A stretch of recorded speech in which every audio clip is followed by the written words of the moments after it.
부처님께 꿀 한 그릇 바친 원숭이. 다음 생에 벌어진 기적. 2500년 전 인도의 깊은 숲속에서 놀라운 일이 벌어졌습니다. 한 원숭이가 부처님께 꿀을 바쳤고 그 작은 선행으로 천상에 태어나게 됩니다. 이것은 불교 경전에 실제로 기록된 이야기입니다. 오늘은 원숭이의 순수한 마음이 어떻게 기적을 만들었는지 그 감동적인 이야기를 들려드리겠습니다. 이 이야기를 들으시면 작은 선행이 얼마나 큰 결과를 만드는지 깨닫게 되실 겁니다. 부처님께서는 제자들과 함께 바이샬리라는 도시 근처 숲을 지나고 계셨습니다. 당시 부처님의 명성은 인도 전역에 퍼져 있었습니다. 사람들뿐 아니라 동물들까지도 부처님의 존재를 느낄 수 있었습니다. 부처님께서는 큰 나무 아래 앉아 잠시 쉬고 계셨습니다. 제자들도 주위에 둘러앉아 명상에 들어갔습니다. 그때 숲속에서 원숭이 한 마리가 나타났습니다. 이 원숭이는 이 숲에서 오래 살아온 영리한 원숭이였습니다. 원숭이는 멀리서 부처님을 보자마자 무언가 특별함을 느꼈습니다. 부처님 주위에서 나오는 평화로운 기운이 원숭이의 마음을 끌어당겼습니다. 원숭이는 천천히 다가갔습니다. 부처님께서는 원숭이를 보시고 부드러운 미소를 지으셨습니다. 그 미소를 본 원숭이는 더욱 가까이 다가갔습니다. 원숭이는 부처님 앞에서 뛰어다니며 재롱을 부렸습니다. 제자들은 원숭이가 부처님을 방해할까봐 걱정했습니다. 하지만 부처님께서는 그저 미소만 지으실 뿐이었습니다. 원숭이는 부처님의 자비로운 눈빛을 보며 깊은 감동을 받았습니다. 그 순간 원숭이의 마음속에 한 가지 생각이 떠올랐습니다. 이분께 무언가를 드리고 싶다. 하지만 원숭이에게는 드릴 것이 아무것도 없었습니다. 원숭이는 주위를 두리번거리며 무엇을 드릴까 고민했습니다. 과일을 드릴까? 아니다, 과일은 너무 흔하다. 꽃을 드릴까? 아니다, 꽃은 금방 시든다. 원숭이는 계속 고민했습니다. 그때 문득 생각난 것이 있었습니다. 얼마 전에 발견한 벌집입니다. 그 벌집에는 달콤한 꿀이 가득했습니다. 원숭이는 그 꿀이 정말 맛있다는 것을 알고 있었습니다. 자신도 가끔 몰래 먹곤 했으니까요. 원숭이는 신이 나서 그 벌집이 있는 곳으로 달려갔습니다. 벌집은 높은 나무 위에 있었습니다. 원숭이는 재빠르게 나무를 올라갔습니다. 벌들이 윙윙거리며 날아다녔지만 원숭이는 개의치 않았습니다. 부처님께 꿀을 드려야 한다는 생각뿐이었습니다. 원숭이는 조심스럽게 벌집에서 꿀이 가득 든 부분을 떼어냈습니다. 벌들이 화를 내며 원숭이를 쏘았습니다. 아팠지만 원숭이는 참았습니다. 부처님께 드릴 선물이 생겼다는 기쁨이 더 컸습니다. 원숭이는 두 손으로 꿀을 조심스럽게 들고 나무에서 내려왔습니다. 그리고 부처님께 달려갔습니다. 하지만 가까이 가면서 원숭이는 걱정이 되기 시작했습니다. 꿀 속에 벌들이 섞여 있었던 것입니다. 이걸 그대로 드리면 안 되겠다는 생각이 들었습니다. 원숭이는 조심스럽게 꿀을 살펴보며 벌들을 하나하나 골라냈습니다. 작은 손으로 정성스럽게 벌들을 제거했습니다. 살아있는 벌들은 날려보내고 죽은 벌들도 모두 골라냈습니다. 제자들은 원숭이의 모습을 보며 놀라워했습니다. 원숭이가 마치 사람처럼 정성스럽게 무언가를 준비하고 있었기 때문입니다. 마침내 원숭이는 깨끗한 꿀만 남겼습니다. 원숭이는 떨리는 마음으로 부처님께 다가갔습니다. 그리고 두 손으로 꿀을 공손하게 바쳤습니다. 부처님께서는 원숭이의 순수한 마음을 아셨습니다. 부처님께서는 미소 지으시며 꿀을 받으셨습니다. 원숭이는 너무나 기뻤습니다. 부처님께서 자신의 선물을 받아주신 것입니다. 원숭이의 얼굴에는 환한 미소가 가득했습니다. 부처님께서 꿀을 드시자 원숭이는 너무 기쁜 나머지 춤을 추기 시작했습니다. 팔을 흔들고 뛰어오르며 기쁨을 표현했습니다. 제자들도 원숭이의 순수한 기쁨을 보며 미소 지었습니다. 원숭이는 점점 더 신이 났습니다. 나무에서 나무로 뛰어다니며 재주를 부렸습니다. 부처님께서 기뻐하실 거라고 생각했습니다. 하지만 너무 흥분한 나머지 원숭이는 주변을 제대로 보지 못했습니다. 그만 발을 헛디뎌 깊은 구덩이로 떨어지고 말았습니다. 제자들이 깜짝 놀라 달려갔습니다. 하지만 이미 늦었습니다. 원숭이는 구덩이 바닥에 떨어져 죽어 있었습니다. 제자 아난다가 슬픈 표정으로 부처님께 여쭤봤습니다. 세존이시여, 이 불쌍한 원숭이는 어디로 가게 됩니까?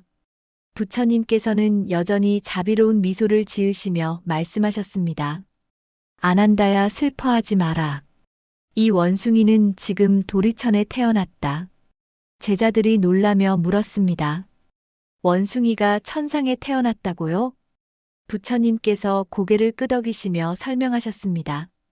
이 원숭이는 순수한 마음으로 나에게 꿀을 공양했다.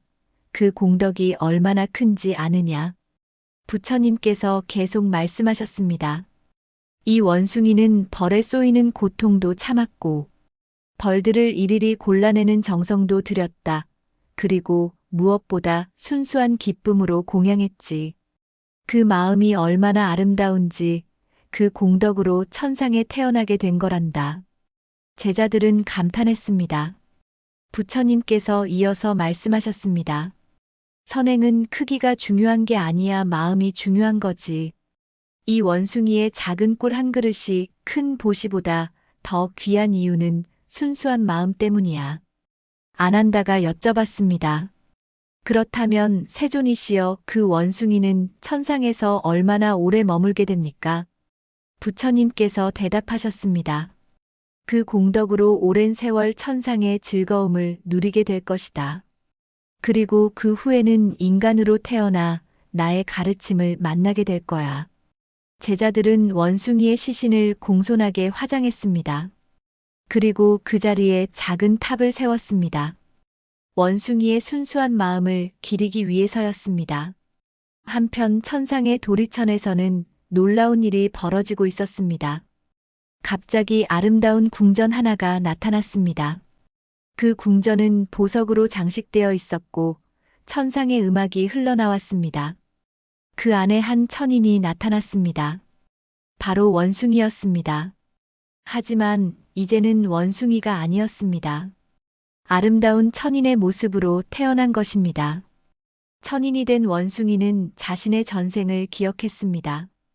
부처님께 꿀을 바쳤던 그 순간을, 그리고 그 기쁨에 춤추다가 떨어졌던 것까지 천인은 깨달았습니다.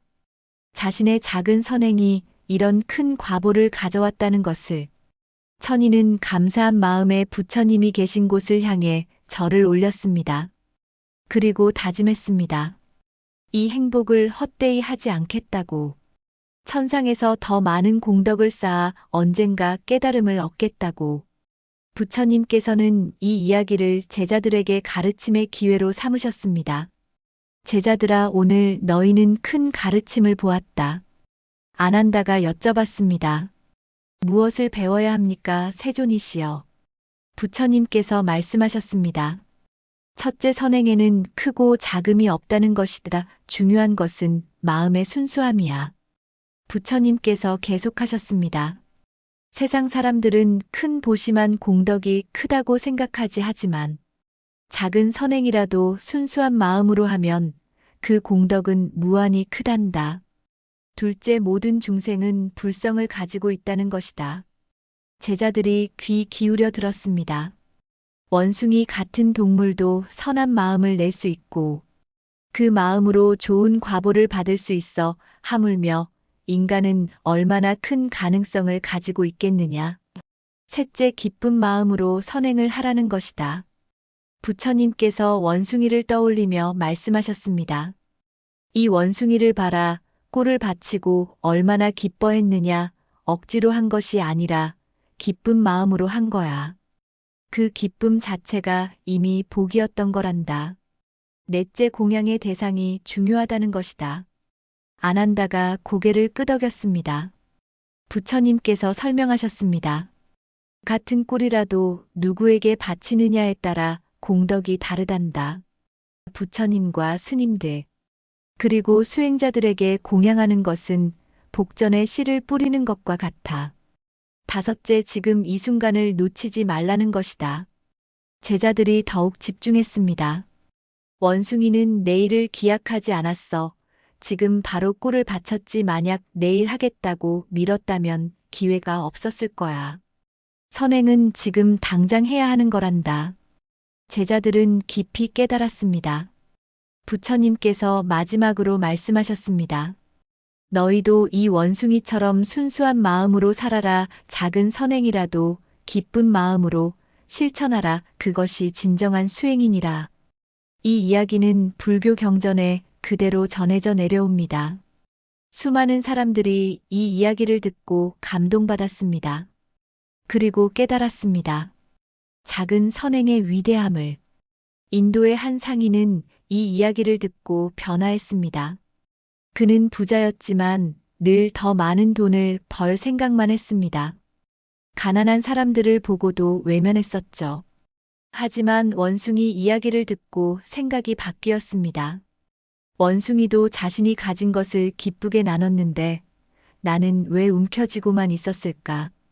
그날부터 상인은 매일 가난한 사람들에게 음식을 나눠주기 시작했습니다. 많은 양은 아니었지만 기쁜 마음으로 했습니다. 그러자 신기한 일이 벌어졌습니다. 사업이 더 잘 되기 시작한 것입니다. 하지만 더 놀라운 것은 마음의 평화였습니다. 나누는 기쁨이 돈을 버는 기쁨보다 훨씬 컸습니다. 한 여인도 이 이야기로 위로를 받았습니다. 그녀는 가난해서 스님들께 제대로 공양할 수 없었습니다. 다른 부자들이 큰 공양을 하는 것을 보며 늘 부끄러워했습니다. 하지만 원숭이 이야기를 듣고 용기를 얻었습니다. 작은 것이라도 순수한 마음으로 하면 된다는 것을. 그녀는 자신이 직접 만든 작은 떡 하나를 부처님께 바쳤습니다. 떨리는 손으로 바치면서도 마음만큼은 기뻤습니다.